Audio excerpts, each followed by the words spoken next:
Hello, welcome to another virtual program from Maine Historical Society. I'm Kathleen Newman, and it is February 1st, 2024. And this is our presentation on the Chinese in New England that we're presenting in partnership with our friends at the Chinese and American Friendship Association of Maine. Now, before we go any further, we'll just take a moment to remember that Maine Historical Society recognizes that what is currently referred to as Maine is Wabanaki homelands, a place the Wabanaki people have stewarded for over 13,000 years. Wherever we are in Maine, we're on Wabanaki homelands, and we recognize the inherent sovereignty of the Abenaki, Maliseet, Mi'kmaq, Passamaquoddy, and Penobscot nations within these lands and waters. Understanding Wabanaki history is vital to understanding Maine, and we're committed helping to provide education about this history through partnerships with Wabanaki people. Excuse me. So tonight, our presentation from Exclusion to Inclusion, the Chinese in New England, comes to us from York Lowe. York is an investment management professional with over 25 years of experience in the United States and Asia, and a published historian with a focus on the history of the Chinese diaspora and his native Hong Kong. He has been a board member of the Chinese Historical Society of New England, where he launched its Toonie Lee Memorial Lecture Series and 150 Years of Chinese Students in America initiative, and has been an associate in research at the Fairbig Center for Chinese Studies at Harvard. Prior to his career in finance, he worked as a U.S. Contributing writer for Forbes. I should have asked you how to pronounce this earlier. It's 资本家, which is a Zibenja. capitalist Okay. in I'm sure I Chinese. Yeah. still, that wasn't great, but Yep. well, the first Chinese edition of Forbes magazine, yes, Yep. in the 1990s. And in the past decade, he was commissioned to contribute over 30 entries for the Dictionary of Hong Kong Biography. He authored the book East and West, Seven Chinese Christian Families, and its role in the 2 centuries of East-West relations, and co-authored the book 20th Century Builders and Architects from Shanghai to Hong Kong. Thank you, York, so much for joining us this evening. Thank you so much, Kathleen, and the Maine Historical Society for having me and organizing this wonderful event. And thank you, everyone, for coming, for attending online. I would also like to thank Gary Libby, who has been a dear friend to our Chinese Historical Society of New England. I'm just going to refer to it as Chesney, as most people do. Gary, for sure is one of the leading historian in terms of Chinese people in Maine. So which I would touch on a little bit, but I deferred it to Gary on this topic. And he has actually received our Sojourner Award, which we give out every year to someone that we think make a lot of contribution in our field and also to our community. So my presentation, it's quite, is really what inspired me to do this presentation. I've been doing this presentation since 2020. I think this is the first time we actually recording it, which I'm very glad that this is happening. And it was really inspired by the rise of anti-Asian hate in 2020. I have always been interested in history since I was a child, but in 2020, after that, the rise of anti-Asian hate, I actually realized that teaching people the history of Chinese Americans is actually one important way to combat all the anti-Asian sentiment, because as the title of this presentation show, we actually have been here since 1798. Most Asian Americans have been portrayed as the perpetual foreigner, but we have been here pretty much since the very beginning of this country, and we have folks who have served in, as my presentation will show you, many different wars for the nation. And I think highlighting all this history is very important, and also exploring all the themes and why, for example, why there's only 6% of the U.S. population being Asian American. That has to do a lot to do with the history. So glad you're able to join tonight. So I'm going to jump right into it. We also, the Historical Society has published another thing that inspired me is this book. Maybe hard on Zoom to see it, but it's basically called Chinese in Boston. and it was published about 15 years ago, written by one of my fellow board member, Wing Kai To, and has lots of great pictures. But I'm basically extending that presentation a little bit earlier and then a little bit further into the future. So, and I guess I'm going to jump into, I mean, why did we pick 1798? Well, there's a reason for that as the date, because there is actually a grave of a Chinese individual in the Boston Common old burying ground, as you can see on the left. Actually is in very good condition. I highly recommend anyone going to Boston to visit it. And basically, it is the grave of a 19-year-old boy. His last name is Chow. They just call him Chow Mandarin. And he was basically on this boat by this Captain John Boyd. And he unfortunately fell off the mast and passed away. And Captain John Boyd basically paid for this gravestone. As we understand, this is actually a very expensive one. So I think they had a very good relationship. And of course, why was the Chow Mandarin on this boat? It definitely has to do with trade, which you can argue the China trade is also what started this country, right? In terms of we're celebrating the 250 years of the Boston Tea Party, and basically the direct access to the Chinese tea particularly, has really a lot to do with why America is created, right? Due to, really wanting to cut out the middleman that is the British East India Company.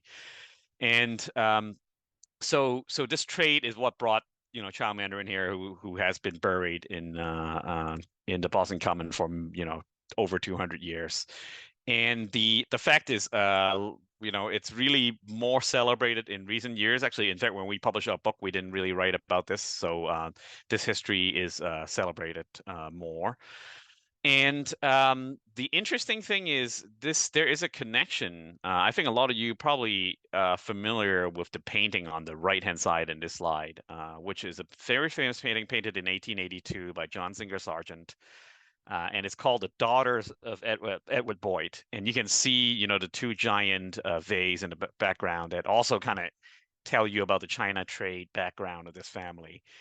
And the interesting thing is Edward Boyd, who is the father of the little girls that you see there, is actually a descendant of John Boyd. And also, Edward Boyd is also the son-in-law of a very important China trade merchant, John Perkins Cushing, whom I will talk a little bit about later on. But that basically ties up. It's kind of interesting how this all ties up. So as we mentioned, huge demand for Chinese products in the American colonies, and tea, of course, being a major one, and and some of the early Chinese merchants who are settling in the Boston area, also tea merchant. I think most well known is Ong Ah Shou, whom you've seen his advertisement of his business in 1865 on the right-hand side there. He is known as the first Chinese naturalized citizen here in Massachusetts, and his son is also allegedly the first Chinese born here. And on the left is basically a picture of, there's a lot of fascination of China and all Chinese objects back then. So there was actually an exhibit back in 1845 in Boston. And so tea, of course, one merchandise that is very well sought after, alongside silk and porcelain and other objects. But so what you might ask, like, are the in terms of Chinese folks, what are they interested in buying from the U.S.? And one thing that is very interesting, one merchandise that's interesting is a block of ice, essentially the ice trade. And this is essentially before the days of refrigeration. All right, for people to keep, to store food, cold storage of food, they basically getting blocks of ice, giant blocks of which we have plenty of, right? And in fact, for example, the picture on the left is the sign for a street called Ice House Street in Hong Kong, which is where I grew up. And this is in the central business district. And essentially the Ice House Street, there was an ice house to just store these American ice. So that's very interesting history.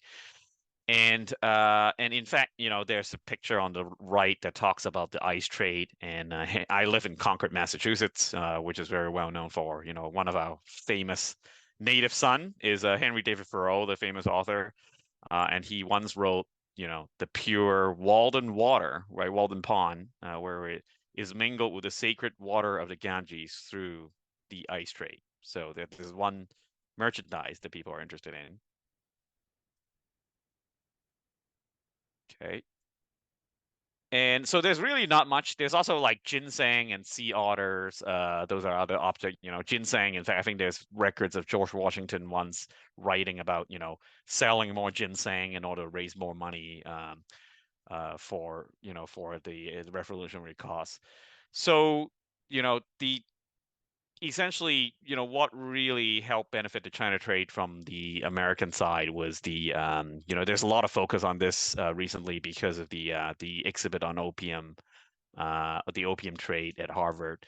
And essentially, American merchants, I guess, led by really Thomas Perkins and his family, which control Russell and Company, and a number of other American trading houses, they basically figured out a way to import Turkish opium into China, and of course, the Indian opium are imported by the British into China, as India was a British colony at that time. So the wealth that is generated from this has actually, and I mentioned about John Perkins Cushing being the father-in-law of Edward Boyd. John Cushing is a nephew of Thomas Perkins here, who was you probably best known him for the Perkins School of the Blind, but many other institutions around are also basically received funds from the Forbes Perkins/Forbes family. And another very famous person who in the area that's descended from this is essentially FDR, Franklin Delano Roosevelt, and also John Kerry is actually descendant, whose middle name is Forbes. It's also descendant of the Forbes family. But FDR, his grandfather, Warren Delano, was a partner of Russell and Company. You can see in a picture on the right-hand side. And in fact, his daughters, which including Sarah, his daughter, which is Frank FDR's mother, was actually, grew up in Hong Kong. So it's kind of, and they basically called opium was legal as a fair, honorable, and legitimate trade. So that was what's going on. So in the early days, there's not mass migration of Chinese people, I guess, before to the area before 1870. So most of them are similar to Chow Mandarin. They are probably sailors or someone who may be purchased in some cases to help out in the China trade ships. So, and some of them basically stayed behind, and you can see, and actually during the Civil War, some of these folks served in the Civil War, and there's a number of people who researched it, but I highlighted three of them. And you can notice that their names are basically anglicized. And in fact, actually, for example, Edward Kahota, I was just looking this up, he basically picked his surname, his name after the ship that he came in, which is called Kahota.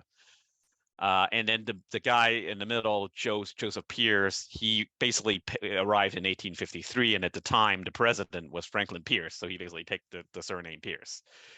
So most of them are from Guangdong or from Shanghai. They came over with the captain, and during the Civil War they enlisted. So Ed Kahota grew up in Gloucester, which is by the water, and essentially he served another 30 years in the West after the Civil War, but unfortunately was denied citizenship despite of his long time service for the U.S. military.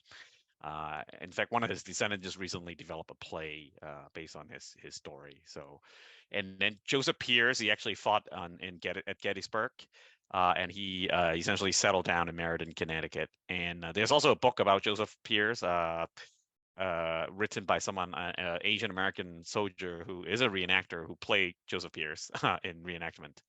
And then another person is another Gettysburg veteran is Antonio Dardell, and he actually became quite successful, a businessman in the New Haven area.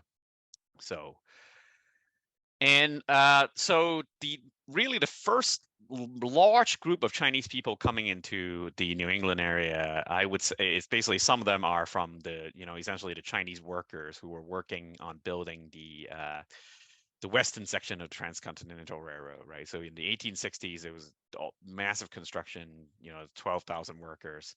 And famously, when the railroad was completed in 1869, and we had that Golden Spike ceremony on the left, you can notice that there's not a single Chinese person, despite the fact that many of them had died or suffered extreme hardship. They were not represented at the ceremony. And Corky Lee, whom a lot of you might know, famous photographer documenting the Asian American experience, he actually recreated the picture in 2014 with descendants of a lot of these workers. So you can see that on the right. So kind of making history right, and which is kind of what we're trying to do here. And so after the railroad workers are done with their work, right, and then the gold rush subsided, there a lot of them basically need to find work, right? And so this led to the first large group of Chinese workers, I guess, and I say large, only 75 Chinese workers that was hired by the Samson Shoe Factory in North Adams. So essentially, Samson hired them to break a strike that was going on with the white workers. So when these Chinese workers arrived in North Adams, they faced extreme discrimination, a lot of discontent from the local folks. And I would say in the 1870s, right, there's a lot of really a lot of friction between a lot of the other workers and with the Chinese workers. So you can see some of the cartoon on the right, and so the rise of Chinese anti-Chinese sentiments. And after essentially these workers were done in North Adams, a number of them moved to Boston. So that kind of was the very, very beginning of the Boston Chinatown.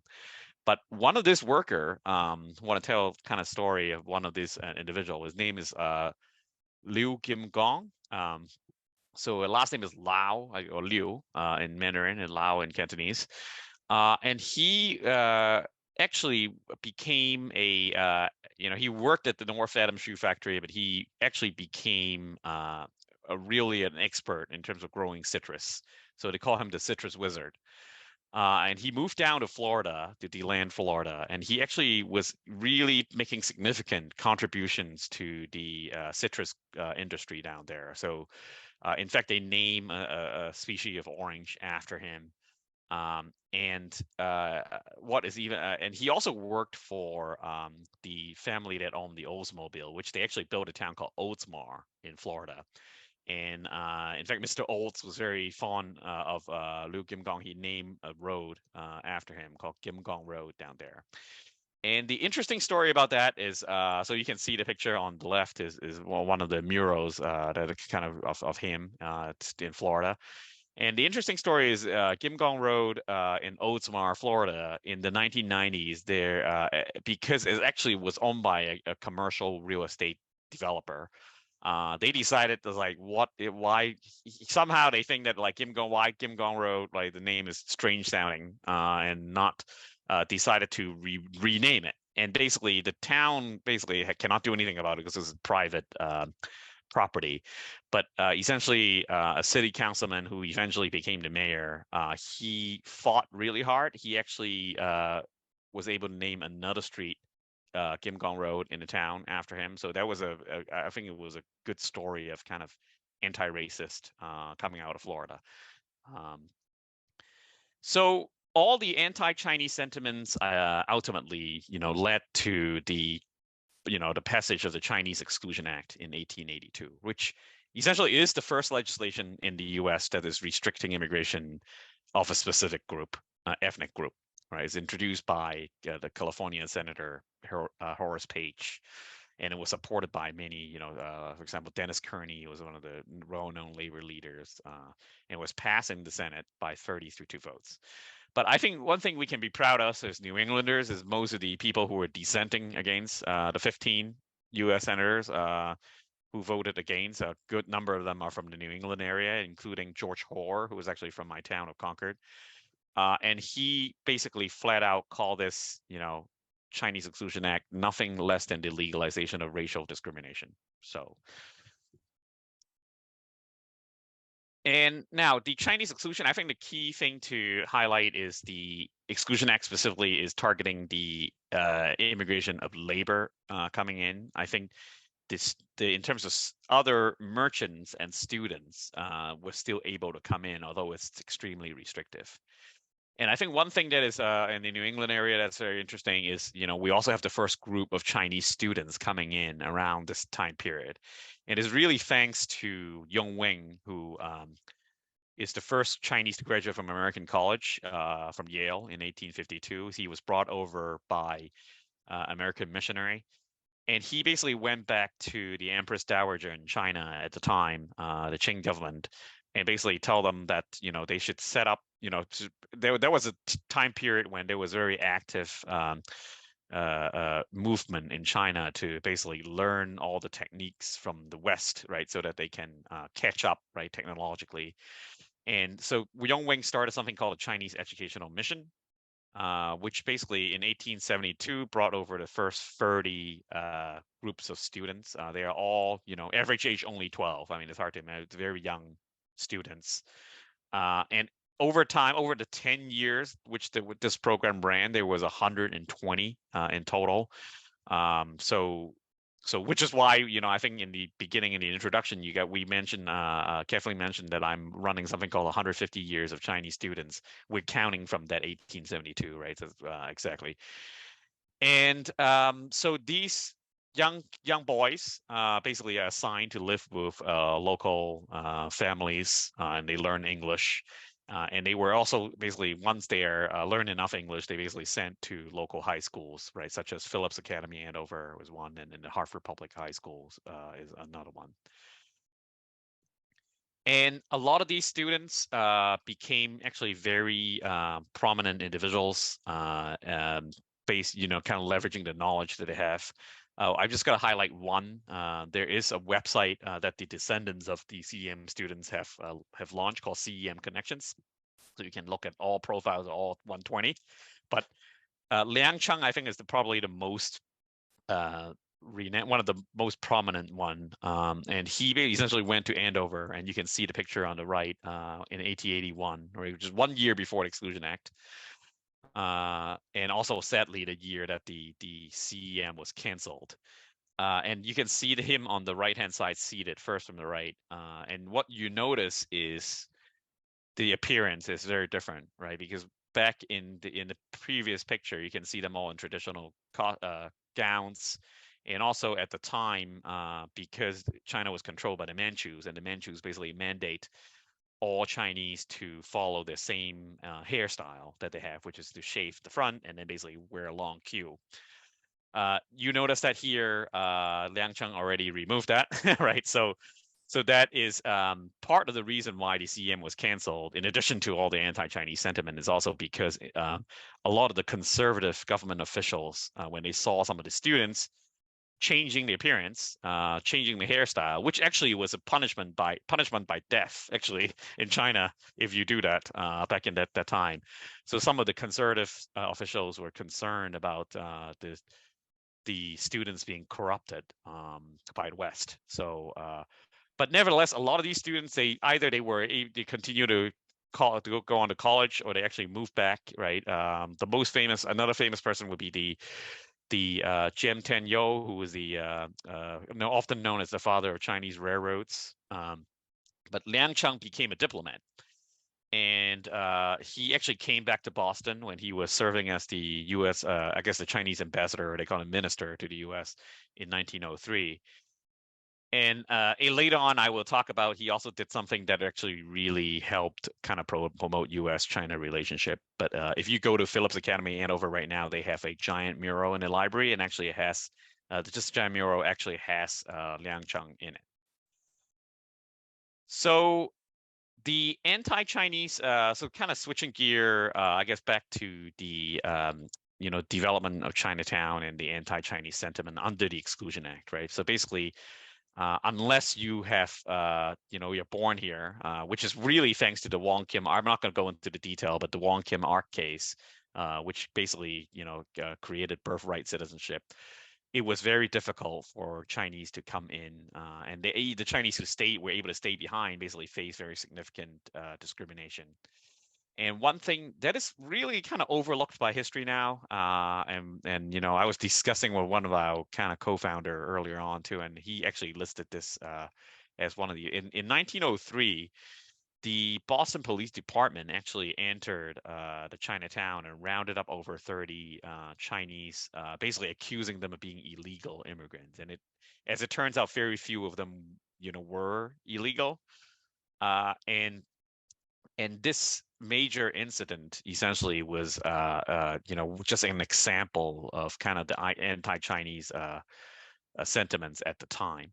And the interesting thing about this, what one of the side effect of this incident was, one of the victim from the raid was a guy named Fong Ha-wei, also known as Fernando Ruiz because he came through the Philippines, and of course, they have the Spanish influence there.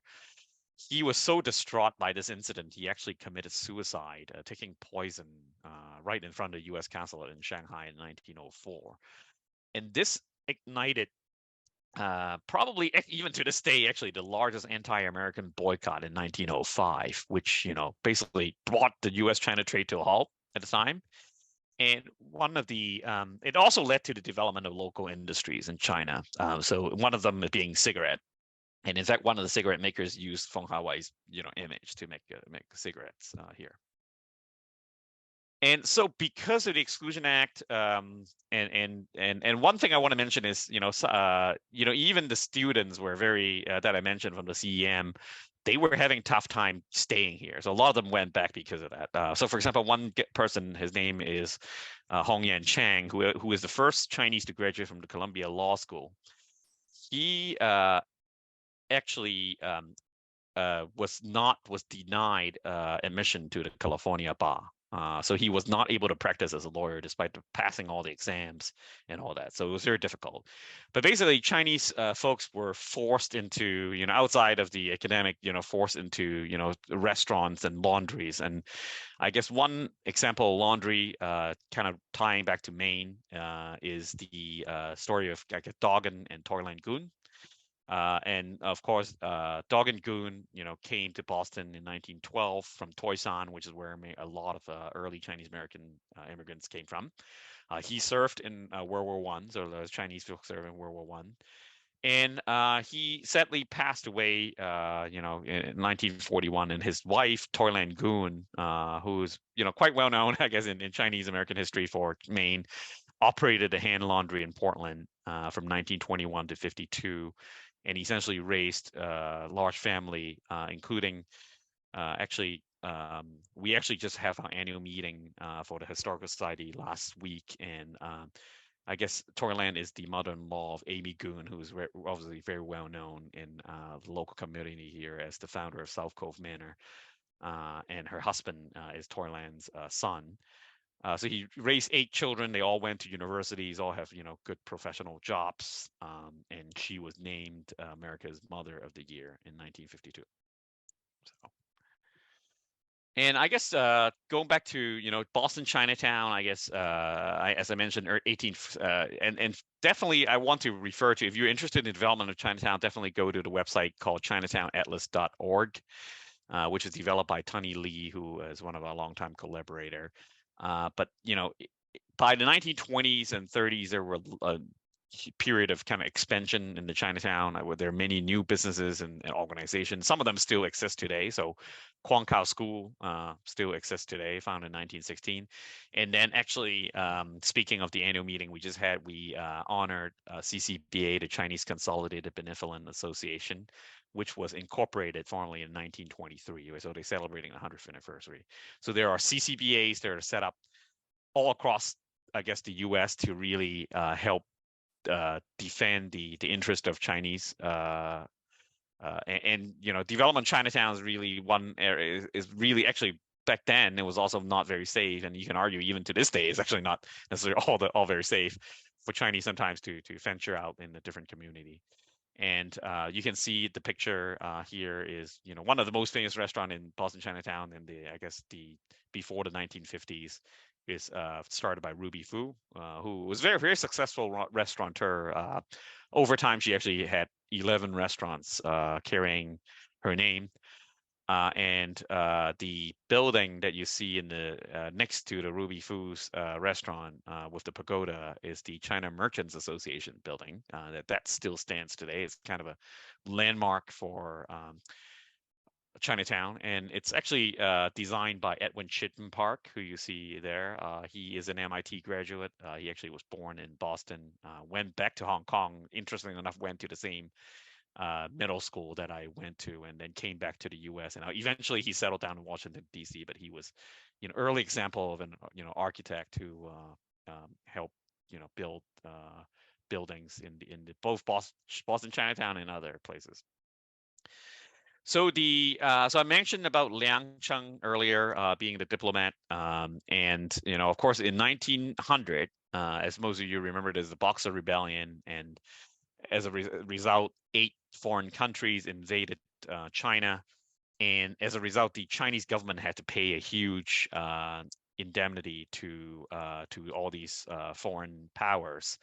But only one power. So thanks to Liang Cheng being the diplomat, he actually convinced I guess, the U.S. government to return the money in the form of a scholarship program, the Boxer Indemnity Scholarship Program, which basically sponsored Chinese students to come to study in the U.S. So between 1909 and 1929, there were 1,300 students. Many of them went on to become, successful scientists, engineers, all educators. And the school that basically was the prep school for this program in China is essentially what is known as what is the Tsinghua University today. So you can see. And so by the 1910s, there were already a good number of students that are studying in many of the East Coast universities that And also at the same time as these students are there, they also started a number of fraternities, such as FF and PL, Phi Lambda, which I'm a member of. Those were founded in the 1910s and actually remain active today. And we also have many female pioneers. I think, probably one of the most famous early Chinese female students, of course, is Madame Chiang Kai-shek, Song Mei-ling, who went to Wellesley. So you can see a picture of her in 1916 on the left. Another person that our society actually has some of her materials is Rose Locke. She is the first Chinese female pilot in Boston, and she was inspired by Amelia Earhart, who was actually working at Boston at the time. So there's also some of the women pioneers. And so zoom forward, I guess when World War II broke out, despite of the Chinese Exclusion Act, despite of all the discrimination, over 20,000 Chinese Americans have served in the U.S. military, including a number of folks, from the Boston area. I highlighted only 2 here. There's really many to highlight, including one that was actually recently, the dead body was recently identified and only brought back from Italy. Recently, but I think I highlighted Arthur Wong here, who was on Omaha Beach on D-Day, and also Simi Wong, who actually worked with the Flying Tigers in Asia. And both of these gentlemen, sadly, they both passed away in 2020. They both are recipient of our Sojourner Award for all their work they've done. But thanks to really I guess, the services by Chinese American during World War II, the Chinese Exclusion Act was finally repealed in 1943 with the Magnuson Act. But one thing to clarify is, even though the Chinese Exclusion Act was repealed, the immigration quota was still restricted to 105 per year. And that was not changed until the Immigration and Nationality Act in 1965, when you have more folks being allowed to come in. But you can argue that even today, the immigration policy is still relatively restrictive, which is why we ended up only with 6%. Despite the fact that Asian represents 60% of the world's population, we only have 6% in the US. So after the war, there is definitely more different career paths that people can take, beyond restaurants and laundries. I think academia is one that we're early on. We have folks who are, I think the first Chinese faculty of a college is probably gentleman on the left. Ko Kun-hua, who was the first Chinese faculty who taught Chinese at Harvard in 1878. Um, there's so many professors, I don't know, I can't name all of them, but one that I particularly enjoy talking about, and I think is a good story, is Lee Yuk-wing, who was actually from Macau originally, and he was actually one of the Boxer indemnity scholar. And he eventually became an MIT professor in the acoustics department. And so here he is with Norbert Wiener, who is very well known in the space. And then one of their student is Emma Bose, right? And very, very well known. Some of you might be even using a Bose product to listen to this presentation right now. And what is interesting is actually Lee Yuk-wing was the one who provided Bose the seed capital to start Bose Corporation in 1964. So, and of course, there's a long connection between MIT and Chinese students too. In fact, I worked with Professor Emma Tang from MIT, who has done an exhibit, curated an exhibit, and also has a website about early Chinese students at MIT. So feel free to call chinacomes@mit.org. So feel free to check that one out.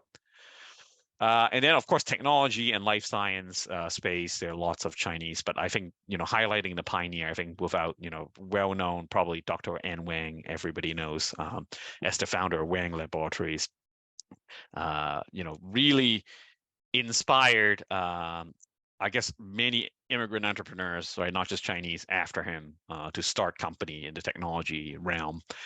And in fact, the Lowell, so he has donated a lot of money, which name, the Wang Center, for example, but of course, you also know about Wang Lab getting into trouble later on. But after he died, actually, the town of Lowell, where Wang had its head office, decided to name their middle school after Anne Wang. So it's one of the few that is named after Asian American in the area.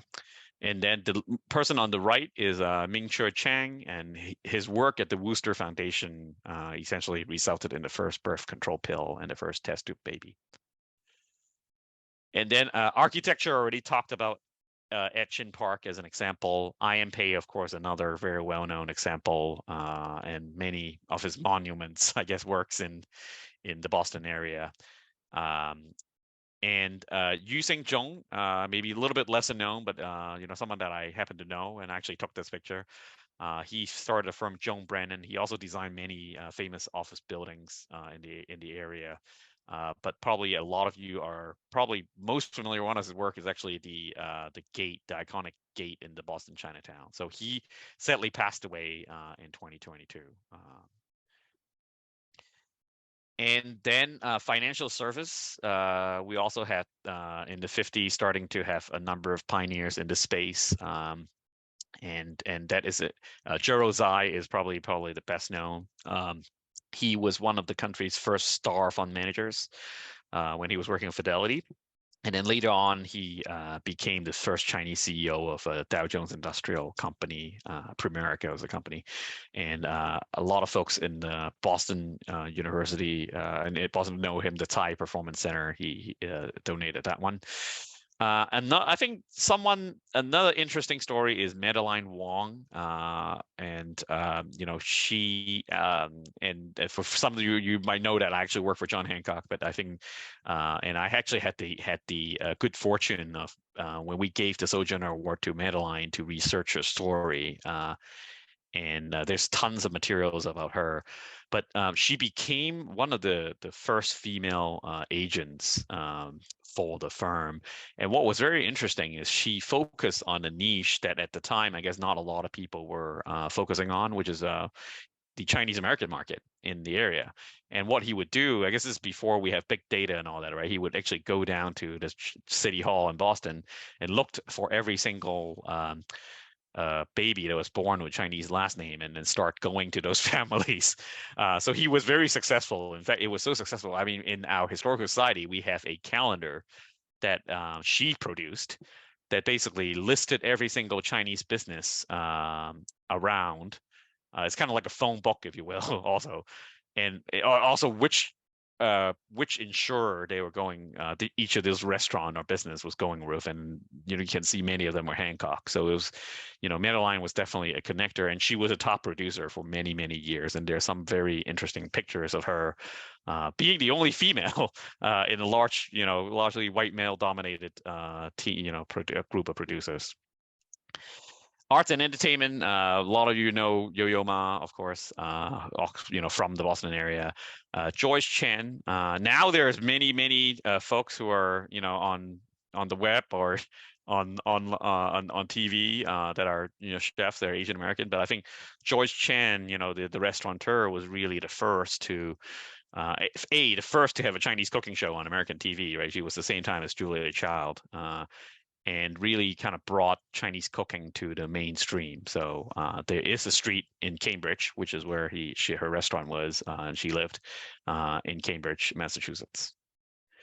And I guess then kind of zooming to politics, one of the tagline for this program was talking about, everybody of course knows Michelle Wu being the first Asian American and woman mayor of Boston. But she is actually not the first Asian American mayor in Massachusetts. In fact, one of our board member, Lisa Wong, mayor of Fitchburg, is earlier than her. But the very, very first Asian American mayor is a guy named Kai Shang. His Chinese name is actually Sito Keion, Sito. And I actually had the good fortune of also writing an article about Kai Shang and interviewing his widow, who sadly has also passed away since I interviewed her. But Kai Shang's story is I find it very fascinating. He is not someone who is interested in politics at all growing up. He was really an all-American individual, played basketball in high school, served in the military. He grew up in Attleboro, served in the military during World War II. And ran a laundry business, right? But basically, what motivated him to enter politics was when his laundry business was taken from him because of by an urban renewal project. So he figured, we really as Asian have to stand up for ourselves, and ran for city council. Then successfully in 1985, kind of ran for mayor against a very popular mayor at the time. So it was kind of, but people were, I guess, moved by his sincerity. So they eventually elected him to 3 terms as mayor. So, and I guess that brings me to to today. I guess the situation is there's 150,000 Chinese Americans in Massachusetts. I think if you expand that to the broader New England area, you might probably get up to 200,000. And the Boston Chinatown is the 3rd largest in the U.S. And many towns in the local area, like Acton, Quincy, Newton, Lexington, they have strong Chinese communities. But I think if you look at my presentation in the very beginning, the title is from exclusion to inclusion ? I think. There's a good reason why I use that, because one example I show is Bill Lee, for example, is one person who was very successful, right? First Asian to run a major law firm, board member of Harvard, was actually told to get out of the country at the gas station in Wellesley in 2016. He wrote about this experience. So I think it is are we truly included? I think it's important that we keep on, telling these stories about, our contributions to American society, and also the challenges that we have. So a little bit before I go to questions, just quick infomercial for Chesney. I mentioned about the Chinese in Boston book by Acadian Publishing. You can purchase that book if you are interested. We have our website, chesney.org, which has lots of information there. Chesney was founded in 1992, right? Essentially to build, to preserve and promote the history. We run walking tours. We started resuming the walking tours now after COVID. And one of the things that really motivated us to start Chesney, or our founders to start Chesney, was the was basically to restore the Chinese section of the Mount Hope Cemetery. So as a result of the Chinese Exclusion Act, many of the early sojourners, Chinese immigrants, were bachelors.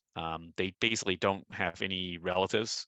So as a result, when when they passed away and they're buried in the Chinese section of the cemetery, nobody was taking care of the graves, right? Or so what really inspired us to start a society is to kind of restore the Chinese section of the cemetery and also build a memorial that you see on the left. And I mentioned about Tony Lee. He is definitely, being a Chinese American, also a giant in the urban planning field, right? But he was really interested in kind of preserving and promoting this history. So glad to have known him. And sadly in 2020 he passed away, and we decided to name our lecture series after him. So with that, I guess I can open up to questions that folks might have. Yeah, thank you so much. Questions from our audience. Excuse me. Is there a sense of unity among Chinese Americans, whether it's social or cultural, um, or political, or are there subsets that revolve around major places of origin, like Hong Kong, Taiwan, China, Singapore, etc.? Yeah, I think definitely there's a lot of affinity, with it based on whether it's Hong Kong, China, Taiwan, or which province area, because of the dialects, right? Because of course many folks are from most of the early Chinese immigrants are from Guangdong province, so they speak Cantonese. Hmm. Or more specifically, actually, Toisanese is also a distinct dialect, right? Although that's part of Guangdong, and a lot of the railroad workers and early workers are speaking Toisanese. So there's a lot of affinity around that. There is also, because of the political history, that there's a lot of celebration. But what is very interesting is, right, of course, and historically, a lot of Chinatowns communities are, supporting the nationalist regime, which has moved to Taiwan. And then, but over time, I think as the immigration pattern changed, right, there's a lot more folks that are coming in from mainland China. We kind of have both. Like, actually, if you go to Boston Chinatown, it's very interesting. They actually, in October, they celebrate both the People's Republic of China National Day and the Republic of China. So you see the flags of both the Kuomintang and PRC at the same time. What I'm really seeing in terms of identity, right? I think more and more people are gravitating towards the Asian American, the notion of Asian American. Mm. And partly is, I think, is, you're stronger by the numbers. As I explained, the numbers are, technically, I always tell my children, you're not a minority. Don't let anyone tell you you're a minority, because they're 60% of the world's population is Asian. The only reason why it's 6 is because of, Exclusion Act and all the other. So by grouping all the Asians together, and frankly, because of the anti-Asian hate, right? I think it doesn't discriminate, because Mm. Koreans and Vietnamese and Chinese look alike, East Asian looked alike, so they all discriminated against, and so I think more and more people are gravitating towards the younger generation, especially gravitating towards the Asian American identity. Mm.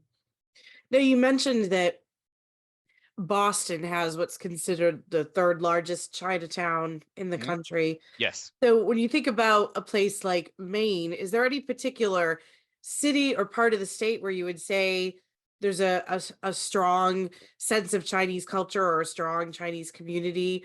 Or is it really just it's spread all over the state? I am not familiar with Maine. Sorry, Okay, that's but okay. Yeah. yeah. Go to Kennebunk for vacation, right? Different parts of Maine. So You're coming at don't. this more from I the think New England, Portland like, yes, yeah. uh, for sure, probably has a larger. And I think Gary has done a lot of documenting, the community in Portland. Absolutely. And we've Uh, got a lot of that on, if you visit Main Memory Network, yeah, mainmemory.net. You can see some of the photos that were included in the presentation tonight. And also there's an online exhibit there that Yes, Gary I think. provided. Um, we've got some videos of we had one of Toy Lagoon's descendants gave a talk with us a couple years ago, Mhm. and you can see the recording of her talk. So MHS certainly has some good resources. I suppose too, another group to ask would be that um, Chinese and American Friendship Association Yes. of Maine too. Um, I was very excited when in the PBS documentary Asian Americans, they actually had a pretty large section covering Toyland Goon. But one thing that was interesting perspective too, right, is they were saying, and it's not something that I really fought too hard about, is by promoting Toyland Goon as the mother of the year and talking about how successful, it's almost promoting this model minority Correct. myth Yeah. also, and kind of justifying, hey, he's like, well, there's a certain group of people of color doing well, so we're not racist, right? Or something. Yes. And So that it's kind of was interesting that was perspective. something that her it was that her I think her great granddaughter, the speaker that we had touched upon quite a bit in her talk. That there's sort of it's a double-sided coin, if you will. This, is like how exciting to see, a Chinese American with that honor, but at the same time, she's being held up kind of as the model minority too. Well, thank you so much again for joining us. This was really great. This is a great talk to add to MHS's collection on historic talks about Maine and New England. Is there anything else that you'd like to share with us before we close for the evening? Uh no, I think I mean I enjoy talking to different historical society about this to the broader audience about the our topic. I think one thing that's really interesting, kind of like I guess talking shop, right, as historical society, is kind of leveraging multimedia to promote the history. So it's not, I Hmm. mean, historically, no pun intended there. We usually are, you're publishing books, or we have a chronicle every year, right? That we Hmm. publish, and you put a lot of stuff in there, or we have an archives. But increasingly, people are very visual, and right. I'm not saying that you make TikTok videos or whatever on this, Not but yet, but social media we try to utilize yeah. more. But I think one thing that was interesting is we work with a lot of artists. So for example, the Endurance Street exhibit that we're running recently, there's a number of artwork that are talking about the Chinese American experience, right? Like Wen Tizhen has these, sculpture that is, about, Chinese laundry workers, Hmm. and then the you when we work with Yuan Wu, who's another artist who used our photos from our archives. To put on lanterns that was shown in the Rose Kennedy Greenway in Boston. Oh, So it was nice. prominently featured by Boston Globe and everything. And a lot of people can see it. So that was one way. And then another way that I find very innovative was flew through like plays. For example, there's a group called Chuang Stage that focus on developing Asian American plays, and they actually they developed a play written by Christina Chan that actually leverage off the Mount Hope Cemetery that I talked about Okay. just now. So one of the main character was buried in Mount Hope. So they basically, kind of through that whole story, bring out the history. And in fact, they invited one of our co-founders, Peter Kang, to after the play to do a talk, right? To talk about the history behind what was incorporated in the play. So I'm glad that I think that support is definitely strong to Hmm. promote this history in different ways. So, all Absolutely. right. Well, Is there another question coming in? let me see. Oh, there might be one more. Let me see. A lot of folks are saying thank you so much for the talk. Um, let's see. So admiring that you remind your kids that Oh, they're okay, not a right. minority. Any other advice or, things that you like to say to other um Chinese folks about just about this topic? Uh, no, I think like I think there's a lot of questions about identity. And and I think we are Chinese by ethnicity and also Mm, Americans. I think like one of my kind of mentor, which we actually just gave a Sojourner Award to, Mr. Joe Chow. He kind of always emphasized, right? We have this dual identity that we're first and foremost Americans. I think all of us are. We all, mhm. you know, maybe not all, but I think especially in the Boston area, we all like the Patriots and you Yes. know, so to extent the university, although we have very different background, but we all share the common passion and love of our Mhm, area. And then it is also important to kind of remember your roots. And so another thing that we are focusing on is the genealogy mm, aspect, because a lot of folks want to trace their roots. sure. And thanks to a lot of the records from Angel Island to a lot of the ancestry.com and all these, and we also actually our current managing director Alice Kane is a genealogist, so more to come there. We might do more stuff on the genealogy side as people explore their own family history. Mhm. um, and I think another thing I really want to is and you guys are probably doing the same thing too, is like do as much oral history interview as possible, Oh, especially yeah. with some of the older Mhm. folks, to write the stuff down. Sure. So that's something else that folks can find on Main Memory Network. We wouldn't technically call it like oral history, but Mhm. folks can go on. It's called My Maine Stories, and they can share their own stories about, about Maine. What was it like to grow up in Maine, or this was my favorite vacation spot in Maine.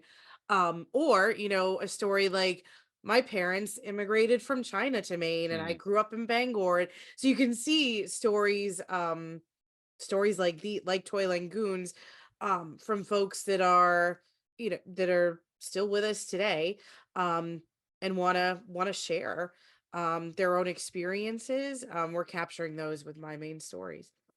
And I mean, I think also I'm like a lot of the older folks, like I saw Auntie Amy, right, obviously Tarling Hood's daughter-in-law, and I think she's 95 or 90 late in her late, but she's still very sharp, right, in terms Yeah, of, and yeah. she was, really glad that like myself in a relatively younger age of 46, I guess, is helping. And I think is most important is the younger generation, and I'm very glad that the younger generation are very keen on learning this history, perhaps because of all the anti-Asian hate.